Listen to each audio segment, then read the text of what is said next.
alternativa dedicado a conmemorar el natalicio, el 11 de enero de 1939, 1903, en que nació, me estoy confundiendo con la fecha, 1839, en que nació nuestro gran patriota Eugenio María de Hostos. Y en este tercer segmento de Voz Alternativa conversamos sobre las ideas de Hostos en torno a otro tema de gran actualidad, su concepto de la religión, su postura personal en torno a la misma y la relación entre religión y moral. Para iniciar el tema contamos con el doctor Carlos Rojas, quien es profesor emérito de la Universidad de Puerto Rico. Se desempeñó como catedrático de Filosofía y Humanidades en el recinto de Humacao por varias décadas. Es autor de Hostos, Apreciación Filosófica, otra obra, Pensamiento Filosófico Puertorriqueño Latinoamericano, 100 años de filosofía, y también de la filosofía moderna en el Caribe hispano. Y últimamente el texto Filosofía de la Educación desde los griegos a la tardomodernidad. Se unirá también en este segmento la doctora Vivian Aufán Vázquez, quien es profesora, investigadora, ensayista y escritora puertorriqueña, doctorada de Temple University, tiene una especialidad en literatura colonial latinoamericana y un certificado de bioética del recinto de ciencias médicas. Dirige actualmente el Centro Hostosiano del Ateneo Puertorriqueño y es miembro de la Cátedra Internacional de la UNESCO José Martí. Es autora del libro La Liga de los Patriotas de Eugenio María de Hostos. Adelante, Carlos.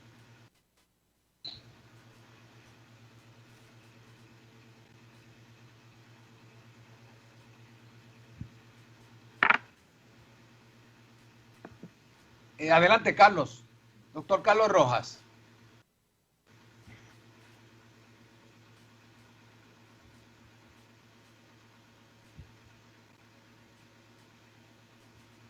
Aparentemente tenemos dificultad con el doctor Carlos Rojas. Quizá Vivian, entonces la doctora Vivian quiera comenzar.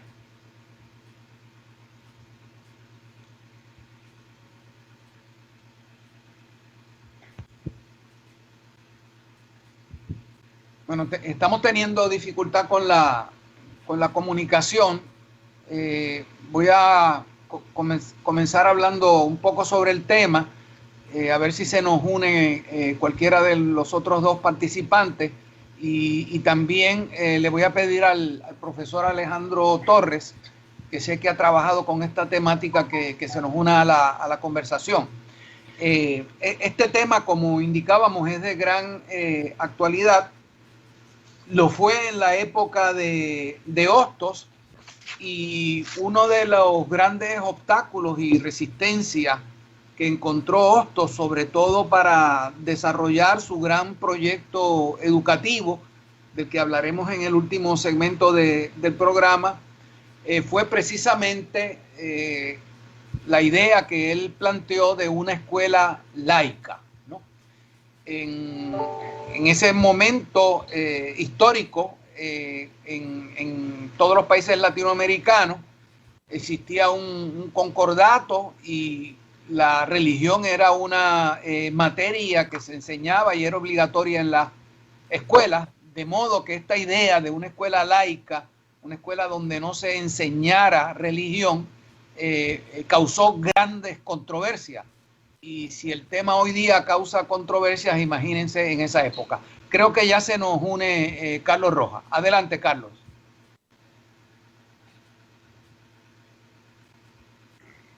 Don Villarini, pues partimos del hecho de que la escuela de Hostos fue tildada una escuela sin Dios. Así que por ahí empezamos el tema. Voy a trabajar sobre todo el tratado de moral, porque en la parte denominada moral natural y en la parte moral social, en ambas partes hay un tratamiento sobre el tema de la religión. En la moral natural hay una posición basada fundamentalmente en el filósofo inglés Herbert Spencer, que es una posición agnóstica. Quiere decir que, como dice Spencer, sobre el absoluto no tenemos ningún conocimiento, es inconocible.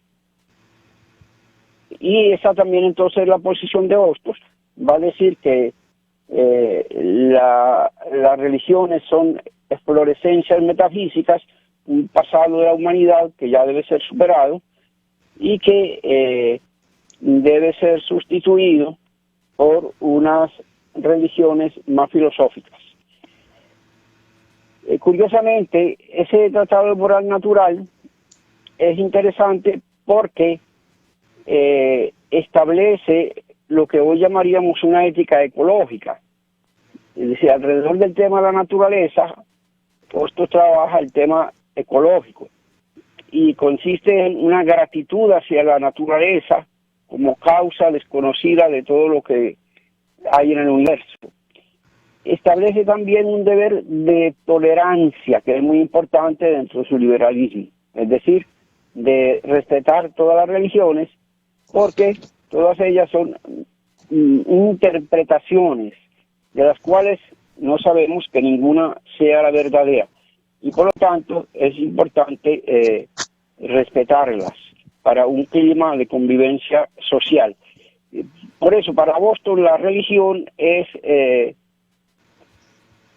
o cumple una función social, y esa función social es de tipo moral, mantener, hacer obligante, vinculante la moral. Ese es el deber de la religión en la sociedad.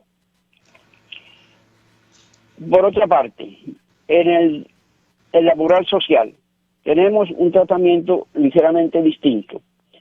La moral social se inspira más bien en el filósofo también positivista francés Augusto Comte. Comte defiende lo que él llamó un humanismo o positivismo religioso. En ese humanismo la divinidad es el hombre, l'humanité, la humanidad. Y es una religión filosófica que no tiene dogmas, pero que fundamentalmente predica una moral altruista. Y eso es lo que principalmente le llama la atención a Hostos. Hay una adhesión explícita de Hostos a la posición de Comte en este punto. Sin embargo, a la vez que elogia a Comte, me parece que hay también en él una posición más estrictamente personal que dice lo siguiente, la voy a leer porque es fundamental. Dice: se llega y es bueno llegar individualmente a deshacerse de toda divinidad tradicional, a fabricar por sí mismo la suya, a hacer de la humanidad un ser divino y de la civilización un culto, a convertir la actividad de la propia conciencia en religión y en culto los deberes de la vida. Fíjense que esa posición es una posición, es propiamente la posición suya, es una posición más individual, que yo la compararía un poco a lo que dice Max Weber de la lucha de los dioses, es decir, la lucha de valores en una sociedad secularizada, y donde pues cada persona está llamada a elegir sus propios valores. Y aquí en lugar de dioses tendríamos que hablar entonces de valores, y es una opción personal. Ese viene siendo el punto de vista personal de Hostos. Ahora, hay que tener en cuenta que Hostos no pretende suprimir la religión. En ese sentido no se podría hablar de un ateísmo explícito, porque dice explícitamente que las religiones son inmortales, y la razón de esa afirmación está en que la religión cumple una función social, y esa función social es hacer vinculante la religión. Así que esta posición del tratado de moral en la parte social es más radical que la primera, porque la primera era simplemente agnosticismo. Aquí se mantiene el agnosticismo, pero se opta por una visión individual de los valores, ideales y creencias que uno debe seguir. Y termino ahí para que puedan entonces hacer los comentarios. Bien, nos gustaría entonces escuchar los comentarios de la doctora Vivian Aufán, si está disponible. Buenos días, saludos. ¿Me oyen? Buenos días. Adelante. Gracias. Bueno, gracias por la invitación y saludos a toda la radio audiencia de este programa. Este punto de la religión en Hostos es sumamente pertinente porque, como dijo Rojas Osorio, no solamente lo presenta en la moral social, también lo podemos encontrar en el Tratado de Sociología y en Formajando el Porvenir Americano, porque como él reconoce la religión como un proceso social histórico, esa relación, ¿verdad?, va a llevar a la religión como el centro del plan de estudio apocéntrico. La visión va a ser histórica, como se estaba diciendo, en una educación laica, pero dentro de esa educación laica, la visión histórica le asigna 6 cursos al concepto de la religión como antecedentes al cristianismo: Moisés, Jesús, organización del cristianismo, teología y metafísica, la Inquisición, la religión como un factor de conciencia y justicia y verdad. Entonces, él sí ve esa religión como el monoteísmo, una evolución del pensamiento, no como una verdad obligatoria. Desde esa perspectiva, pues, como dice Carlos, no se suprime la religión, sino que se estudia y se racionaliza la religión para superar la exaltación y el fanatismo. Él lo que quiere evitar es esa trascendencia del fanatismo. Porque sí, la religión ayuda a la organización social, pero por otro lado hay que tenerle tolerancia, pero no se le puede dar un papel predominante en ninguna sociedad, porque de lo contrario no va a haber una convivencia y un respeto a la otra persona. Desde esa perspectiva, él está trabajando el concepto de la religión desde el punto de vista de la sociología, pero respaldando el principio del derecho, el derecho de expresarse y el derecho a pensar. Algo que a mí me llama la atención de este tema, en el caso de Hostos, es que ese trabajo como proceso social histórico lo separa de la espiritualidad. O sea, no hay que tener un código religioso para tener una sensibilidad espiritual, porque él considera esa espiritualidad dentro del campo de la conciencia, y el campo de la conciencia se nutre a través de la razón y el conocimiento adquirido. Así que esa espiritualidad no necesita de un código religioso, porque la conciencia y el análisis de la historia permite adquirir y desarrollar y practicar el bien común. Entonces, ese bien común puede valerse de la religión en principio, pero la importancia es no olvidarse el derecho y la igualdad y el razonamiento en el estudio de la historia. De ahí el sentido de los estudios cocéntricos para el desarrollo de la verdad y la razón. O sea, usted puede tener una creencia religiosa, pero cuando entra a su análisis se da cuenta que tiene unos claroscuros.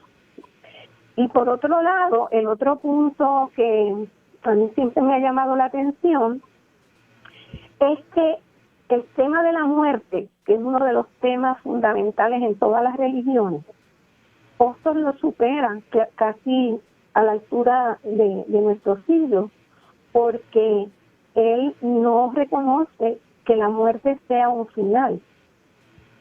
Así es que él dice que la muerte es un principio de una nueva vida.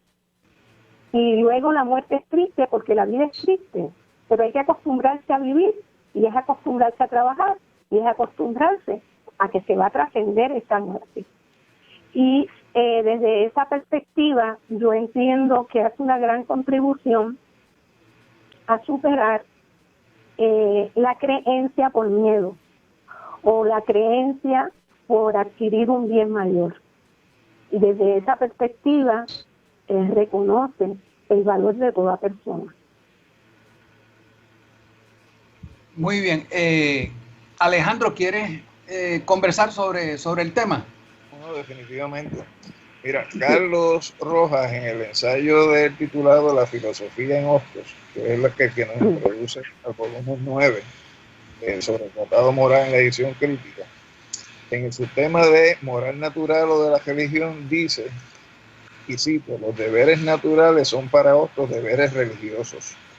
Y señala que eso es así porque lo que su moral natural enseña es la ligación entre la dependencia del hombre con la causa desconocida de todas las cosas. Cierro la cita. Carlos también nos dice en ese ensayo que Hostos no deja de tener oscilaciones más o menos violentas con relación a este tema de la religión y con relación a la existencia de una causa primera, y citando directamente a Hostos, señala, no puede negarse que existe una causa originaria de la naturaleza y de nosotros mismos, pues esto sería tanto como negar la realidad efectiva del principio de la causalidad.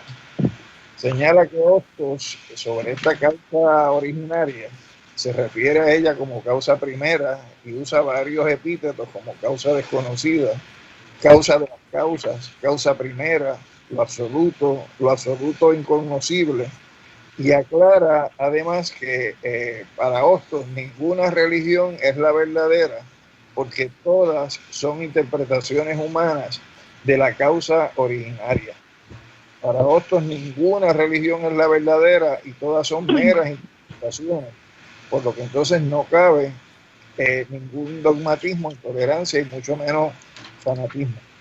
Para Hostos ni el fanatismo religioso ni el fanatismo ateo son aceptables, porque para él solo es aceptable o válida la tolerancia fundada en la libertad de todas las religiones o creencias sobre la base de que no se puede afirmar nada de la causa desconocida. Este concepto de causa desconocida, compañeros, o causa originaria o causa primera, es muy común en la masonería de la cual Hostos formó parte, donde la masonería le atribuye a esa causa originaria el nombre de gran arquitecto del universo, utilizando pues la conceptualización que nos llega a través de los símbolos que la masonería usa. Y a esta causa primera es a la que se expone el profano, es decir, el no iniciado, al ser aceptado en la orden durante su primer viaje, donde el venerable maestro le plantea que el fanatismo es un extravío moral, le señala que el fanatismo oscurece la inteligencia y embarga la razón, que lleva al ser humano a la superstición, que despierta el odio del hombre contra sus semejantes, que produce grandes males como la consecuencia de las persecuciones y del derramamiento de sangre, y origina el furor y destruye en el ser humano el sentimiento de piedad. Con relación a la virtud, que es otro concepto también presente en Hostos, la masonería enseña que se trata de una energía moral que el ser humano al practicarla se habitúa al bien, al deber y a la justicia. Es un impulso natural hacia la honradez, una predisposición al sacrificio en favor a los demás seres humanos. Es la resolución de dominar las malas pasiones combatiéndolas con firmeza y decisión para obrar en armonía con la razón perfeccionada que siempre induce a hacer el bien. Es el triunfo de la voluntad sobre los deseos, el resultado del trabajo incesante del ser humano para acercarse a la perfección por el camino que existe para alcanzarla, es decir, por la devoción a los semejantes, por la negación de la personalidad, por el sacrificio. Fíjense cuántos elementos paralelos encontramos en eso, que es parte de la instrucción masónica al aprendiz en su proceso de iniciación, con lo que son los conceptos que vamos a encontrar en el Tratado de Moral en Hostos. Pero estos además, Hostos además va más lejos porque hace un análisis crítico sobre lo que es la institución de la Iglesia Católica o el catolicismo como religión, lo que es el protestantismo. Y nos señala que el catolicismo todavía no ha pasado de la edad de bronce.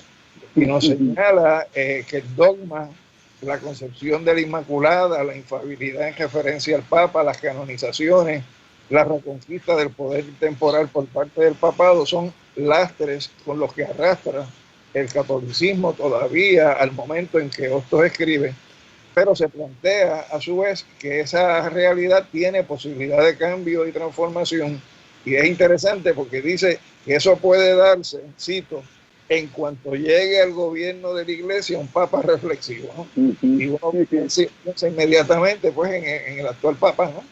Y los cambios o las reflexiones que está haciendo sobre lo que es la base doctrinaria de la Iglesia. Por lo tanto, Hostos aboga por una transformación de la Iglesia que se haga a partir de su existencia, es decir, no de la destrucción de la Iglesia Católica, sino utilizar la materia prima con la que se ha construido el catolicismo para desde él, entonces, como dice él, con los materiales intactos de la obra demolida y con las fuerzas virtuales que sirvieron para ella, hacer una reconstrucción en el proceso de transformación de la Iglesia Católica, proponiendo que sea una iglesia con una religión progresiva, es decir, que dé paso a la separación real del papado temporal, que se siga el principio de la separación de los intereses de la iglesia con los intereses del Estado, que se secularice la escuela y que se resuelva por medio del derecho el problema del celibato de los curas.